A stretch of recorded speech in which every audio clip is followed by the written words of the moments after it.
Assalamualaikum warahmatullahi wabarakatuh. Bismillahirrahmanirrahim. Allahumma sholli ala sayyidina Muhammad wa ala ali sayyidina Muhammad. Sahabat-sahabatku, kali ini saya akan bercerita tentang sniper Islam. Sahabat-sahabatku, ketika kita melihat film-film action dari luar negeri, kita pasti akan merasa mereka itu sangat-sangat gagah sekali, apalagi uh, kalau ada film action yang ada adu tembak seperti itu, apalagi yang tembaknya itu para penembaknya itu adalah penembak-penembak itu, penembak-penembak handal. Mungkin kita akan terbawa suasana menegangkan di situ, suasana heroik di situ, suasana mendebarkan di situ gitu. Nah, ternyata uh, kita di Islam itu juga punya sniper handal di situ, ya. Kalau kita lihat di televisi, kemungkinan besar sniper itu adalah sniper yang hanya berakting saja, bukan sniper asli.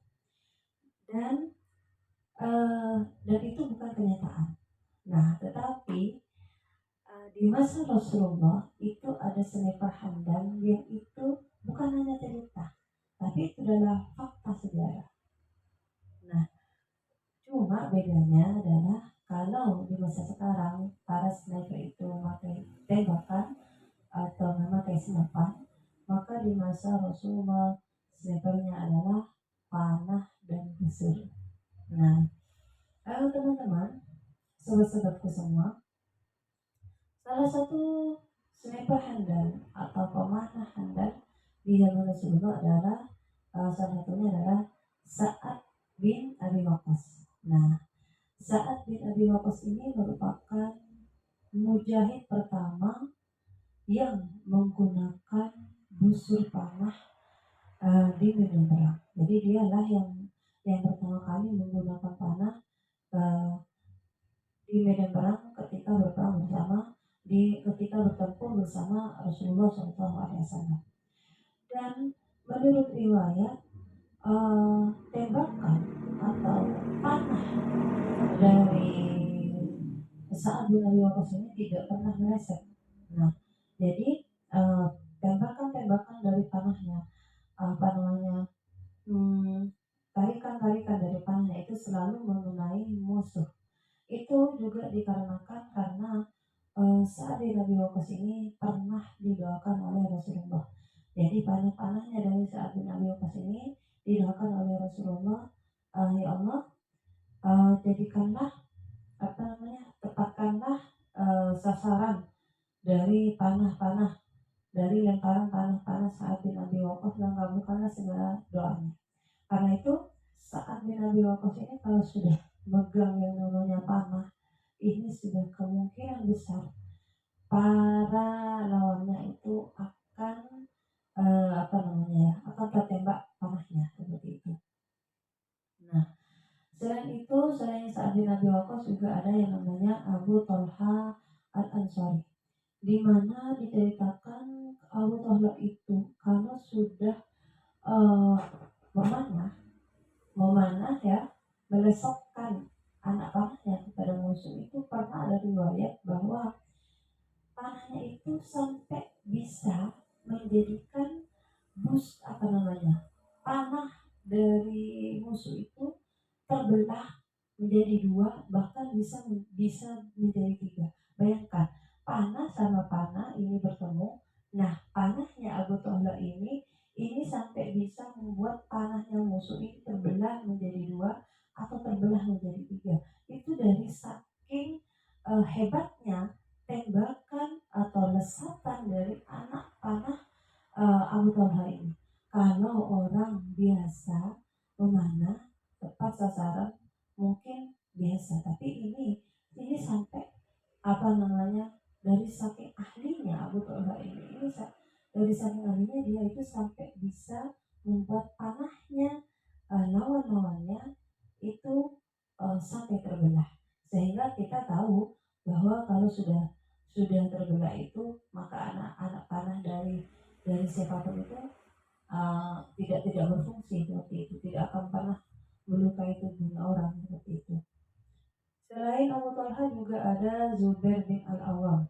Ya, tembakan dari Zubair bin Awam ini juga diriwayatkan ini dari saking jitunya, dari saking handalnya dia melesatkan anak panah sampai anak panahnya ini masuk ke lubang mata dari topeng besi, dari topeng yang digunakan oleh musuhnya pada waktu perang. Coba bayangkan, Anda pernah lihat televisi yang apa namanya deh? Lihat film-film action yang ada peperangannya. Kita tahu bahwa ketika di peperangan banyak sekali prajurit-prajurit atau malah panglimanya yang memakai baju perang yang dari besi itu. Semuanya tertutup kecuali mata. Dan itu pun lubang mata dari topeng besi yang digunakan oleh para prajurit atau para panglima perang itu sangat kecil sekali. Tapi Zubair bin Awam dari saking handalnya dia meresapkan anak panah sampai anak panahnya itu masuk ke lubang mata topeng dari musuhnya itu yang kecil sekali. Dan bayangkan, jangan berpikir Zubair bin Awam itu menembaknya dari jarak dekat, tidak. Zubair bin Awam itu menembaknya itu meresapkan anak panahnya itu dari jarak yang jauh dengan musuhnya. Akan tetapi dari saking handalnya Zubair itu walaupun dari posisi yang sangat jauh dari musuhnya, dia bisa menyesatkan anak panahnya sampai melewati yang namanya lubang mata dari topeng para musuhnya. Itu dari saking hebatnya. Bayangkan, panah dari jarak jauh bisa melesat ke lubang topeng musuh-musuhnya, itu sangat hebat sekali. Dan kita tahu, jangan berpikir bahwa musuhnya itu dia itu diam, karena tentu saja ketika di medan perang tidak mungkin ada orang yang hanya diam saja, apa namanya, menang duduk manis di atas kuda, itu tidak mungkin seperti itu. Karena saya yakin ketika dalam perang semuanya akan bergerak, semuanya akan berpindah-pindah. Nah bayangin tuh, saat musuh lagi pakai apa namanya topeng besi, baju zirahnya yang terbuat dari besi, semuanya tertutup kecuali lubang mata yang sangat kecil, dia pindah ke sana kemari dengan mudahnya seperti itu. Tiba-tiba Zubair bin Awam dengan handalnya dia melesatkan anak panah kepada musuh tersebut yang bergerak ke sana kemari, dan itu tepat mengenai lubang topeng mata yang sangat kecil dari musuh tersebut. Betapa hebatnya tembakan atau lesakan dari anak panah Zubair bin Al-Awwam ini. Bayangkan saja seperti itu ya, ketika kita melihat film-film action seperti perang dan sebagainya, coba bayangkan para sniper handalnya Nabi itu dari situ gitu loh. Dan mereka melesatkan anak panah itu nggak tanggung-tanggung. Kayak tadi saat di Nabi Waqqas itu bahkan bisa bisa kalau nggak salah ratusan panah itu langsung dilesatkan langsung karena musuhnya itu. Wah, keren menurut saya ya. Abu Talha juga bayangkan sampai bisa merobek yang namanya anak panah dari para musuhnya ya. Ini adalah sniper handal dari Rasulullah. Jadi jangan berpikir bahwa sahabat-sahabat Rasul yang melakukan jihad fisabilillah itu adalah orang-orang yang tidak cerdas ya.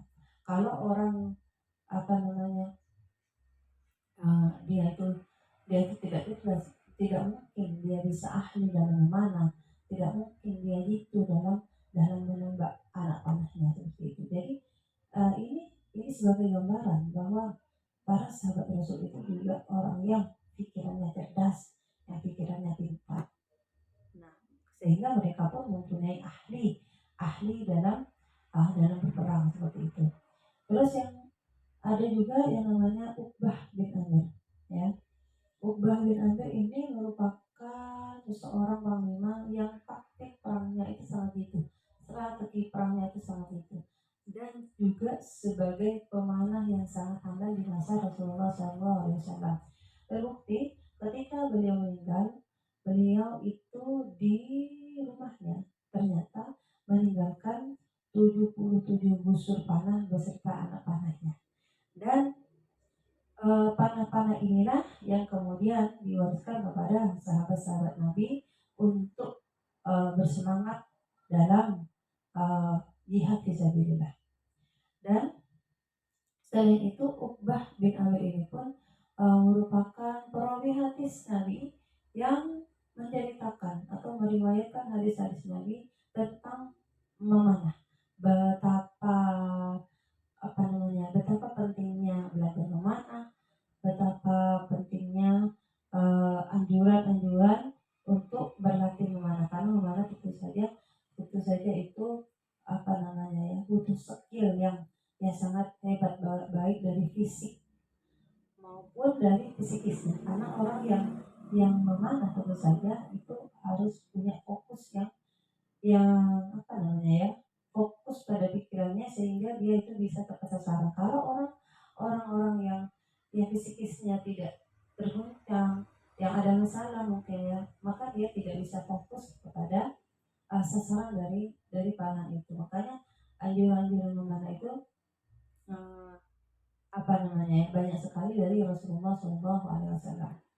Dan ini juga merupakan cambuk bagi saya agar saya pun juga bisa, sekalipun sayanya tidak bisa berlatih memanah, paling tidak anak-anak juga bisa, anak-anak saya, kebetulan saya juga bisa, ada yang mau berlatih memanah, sekalipun sekarang sangat sulit sekali ya, sangat sulit sekali menemukan, terutama di daerah saya, sangat sulit sekali menemukan tempat latihan memanah seperti itu. Nah, dari cerita ini teman-teman, sobat-sobatku sekalian, saya hanya ingin mengingatkan bahwa kalau seandainya ketika kita melihat televisi, kita melihat film-film action dari luar negeri, kita merasa mereka hebat, mereka itu apa namanya ya, keren dan lain sebagainya. Saya cuma mau mengingatkan, kita juga punya sahabat-sahabat Nabi yang tidak kalah keren dengan mereka, yang tidak kalah hebat dengan mereka. Kalau mereka mungkin itu hanya rating, tapi kalau sahabat Nabi ini benar dan nyata dalam sejarah bahwa mereka adalah para orang-orang handal, para orang-orang yang ahli, dan mereka itu pun niatannya dalam berperang itu bukan untuk mengalahkan musuh, tapi untuk menegakkan agama Allah, untuk membela agama Allah. Dan hanya ini yang bisa saya sampaikan. Wallahu a'lam bishawab. Assalamualaikum warahmatullahi wabarakatuh.